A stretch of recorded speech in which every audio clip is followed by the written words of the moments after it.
Ontem, deputados discutiram a reforma da Previdência e uma expectativa de que estados e municípios entrassem nessa reforma se desfez.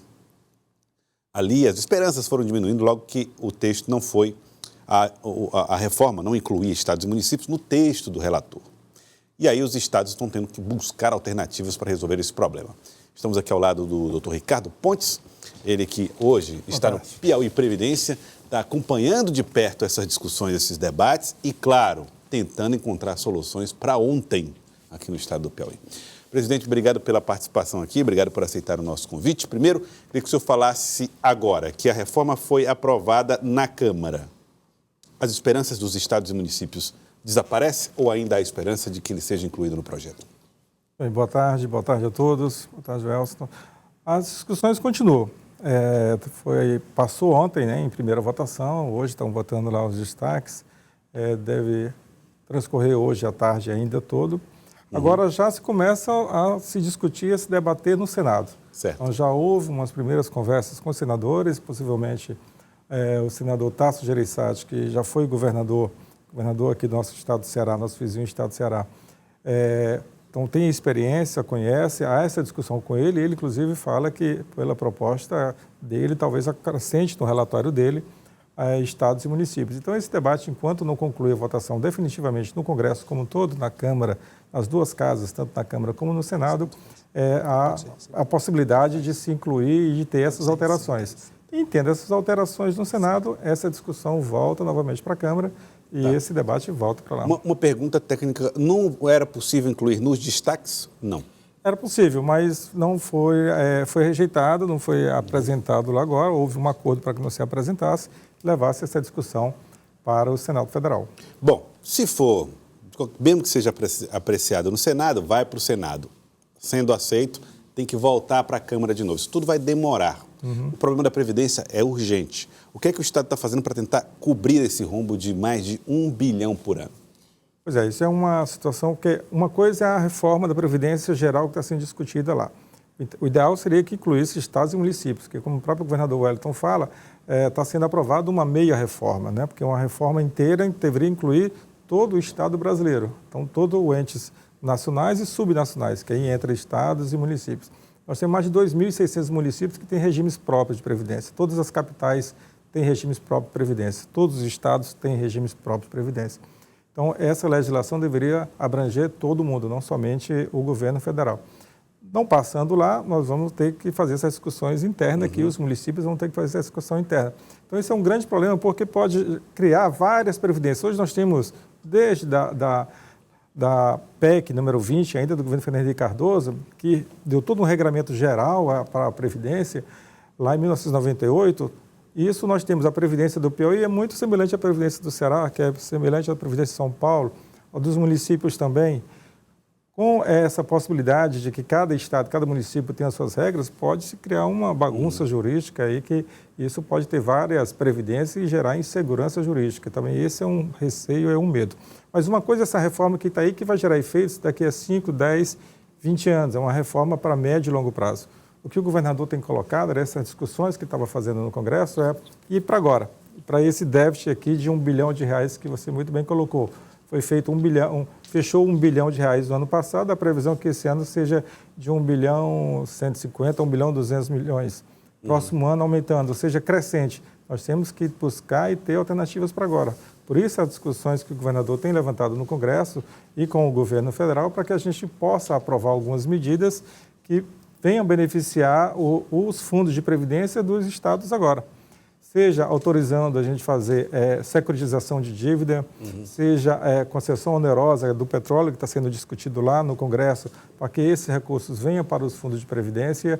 Nós aqui internamente estamos discutindo na questão dos imóveis nossos, levantando esses imóveis que estão sendo subutilizados, mal utilizados, que a gente possa dar alguma destinação financeira para eles, que a gente chama de monetizar. Para poder transformar em dinheiro. Transformar em dinheiro. Nós temos um imóvel que a gente pode não estar utilizando. É possível vender? É possível alugar? É possível, com aquela área, fazer uma parceria para o privado, construir um prédio, construir um shopping, construir alguma coisa com um parceiro privado? Mas nem todos esses imóveis são da Previdência, aí tem que passar para o nome da mas são do Estado, né? Então, dentro do Estado, a gente fazendo isso e tendo uma receita nova, essa receita pode vir para sim, cobrir mesmo o que seja para o fundo, Estado, pode direcionar. direcionar para o fundo empreendedor. O que nós não podemos, que o governador tem colocado, essa é a nossa maior preocupação, esse ano que passou em 2018, 1 bilhão. Esse ano, 2019, 1 bilhão e 200, crescendo. Até quando a gente vai suportar o Tesouro, o Estado do Piauí, todos os cidadãos piauienses vão estar pagando esse débito, estar sustentando esse débito. Então, isso pode se tornar insolúvel. Então, nós temos que buscar e discutir alternativas, que são alternativas que não são fáceis, não são rápidas, que nenhum Estado tem ela ainda. Bom, hoje, porque houve uma reforma aqui no Estado do Piauí, com o aumento da alíquota de contribuição dos servidores. Hoje, a arrecadação da nossa Previdência, ela é de quanto mensal? Juntando o que é tirado do salário do servidor, o que é descontado do salário dos servidores, mais o que é repassado pelo governo, sem ser o excedente, a parte mesmo que é determinada por legislação. Só para você ter uma ideia, o ano passado fechou em torno de esse déficit anual em torno de R$1 bilhão. Então, a folha é em torno lá está se fachando a folha inativos e pensionistas em torno de 250 milhões mês. A folha total inativos e pensionistas. O que a gente arrecada para entrar com isso daí não dá 60% do valor que tem. Coisa. Então, todo mês tem que se complementar. Esses então, outros 40% vai do cofre do Estado. Do cofre do Tesouro para esse e vai sempre aumentando. Mesmo com a reforma que foi feita com E o problema, isso se agravando, porque mais gente está se aposentando. Hoje nós temos praticamente 50% ativos, nós temos 43 mil ativos e 43 mil inativos e pensionistas. Sendo que o número de pensionistas e inativos é maior um pouquinho em termos nominais, alguma coisa maior já.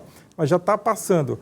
Muita gente apta a se aposentar por conta da reforma que está sendo agora, muita gente que está correndo para se aposentar e já se enquadra para se aposentar. Então nós vamos ter um número de inativos muito maior do que de ativos. O Estado pode bloquear essas aposentadorias? Segurar para evitar o déficit maior? Não, nós estamos analisando, vendo tudo, mas não estamos bloqueando. Quem é elegível para se aposentar está dando entrada, nós estamos avaliando, analisando e concedendo aposentadorias.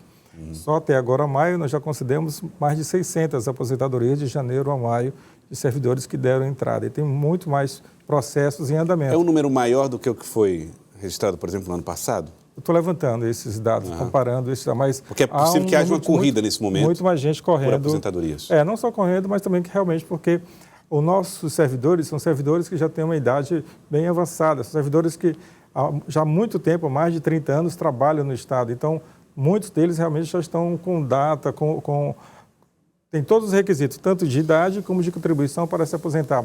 Muitos ainda nem se aposentaram porque preferem ainda continuar trabalhando, estar lá no Estado, contribuindo lá conosco diariamente. Mas é um grande problema para o Estado do Piauí, como é também para todos os outros estados, que tem esse quadro de servidores que vão se aposentar. E, logicamente, o Estado não tem condições de absorver na mesma quantidade. Então, se está saindo 1.000, a gente vai contratar mais 1.000, para ter mais 1.000 ativos contribuindo. Primeiro que nem todo o serviço hoje não precisa mais dessa quantidade X de pessoas, porque com a modernização, com o avanço tecnológico, não precisa de tanto mais pessoas para fazer aquela mesma atividade que se fazia no passado. E segundo, que nós não temos condições financeiras, o Estado também, por outro lado, não tem mais recursos para estar cada vez mais só absorvendo pessoais. Então, nós estamos trabalhando as áreas que são essenciais, a área de polícia, a área de educação, a área de saúde, que são áreas que precisam ter mais gente, essas são as áreas que o governador está priorizando. Outras áreas que é possível a gente substituir por sistemas, por uma informática, por uma modernização, está sendo feita através disso para que a gente não tenha essa quantidade maior de pessoas. Mas aí vem toda essa questão previdenciária. As pessoas, graças a Deus, estão envelhecendo cada vez mais, estão demorando mais tempo. Mais longevas, exatamente. Então, nós estamos vivendo mais. Então, isso quer dizer também que elas vão ficar muito mais tempo recebendo aquele benefício da Previdência e menos gente aqui contribuindo. Então, essa é uma conta que não se fecha e essa é uma discussão que nós temos que estar o dia todo discutindo e também discutindo com o governo federal. Até o enxugamento de máquinas se torna um problema no cenário desse. Você diminui a quantidade de servidores pela própria evolução do tempo e não tem como descontar dinheiro para pagar os aposentados que estão entrando. É impressionante como essa história da Previdência é uma coisa séria no Brasil. Seríssimo. Precisa ser realmente reformulado. E como disse o doutor Ricardo, graças a Deus, as pessoas estão vivendo mais e, portanto, se aposentando ou tendo uma vida útil muito maior. Discutir Previdência na Assembleia Legislativa, isso ainda é possível? Sim, é possível. Dependendo, vamos esperar o final, o desfecho aí no Congresso Nacional dessa reforma, vai se passar aqui para o segundo semestre, né? Eles vão entrar de recesso agora. Ao fim dessa toda a discussão e aprovação, não colocando lá, porque ela vai valer para estados e municípios, aí nós vamos começar essa discussão interna aqui com os nossos parlamentares, com a sociedade, explicando com os servidores, e vamos ter que fazer os nossos ajustes no que couber a gente. Como você falou, nós já fizemos algumas alterações de alíquota, mas tem essas alterações de idade, por exemplo, e tempo de contribuição, que são regras federais. Precisamos que estão na Constituição. Precisamos adaptá-las. E aí essa discussão, esse debate, nós vamos travar e ter ele aqui com os nossos parlamentares, sempre colocando os números, sendo muito franco e colocando esse problema na mesa e buscando solucioná-los. Quero agradecer aqui a Ricardo Pontes, que é do Piauí Previdência. Muito obrigado pela participação conosco aqui no Jornal do Piauí. Muito obrigado. Eu que agradeço. Boa tarde a todos.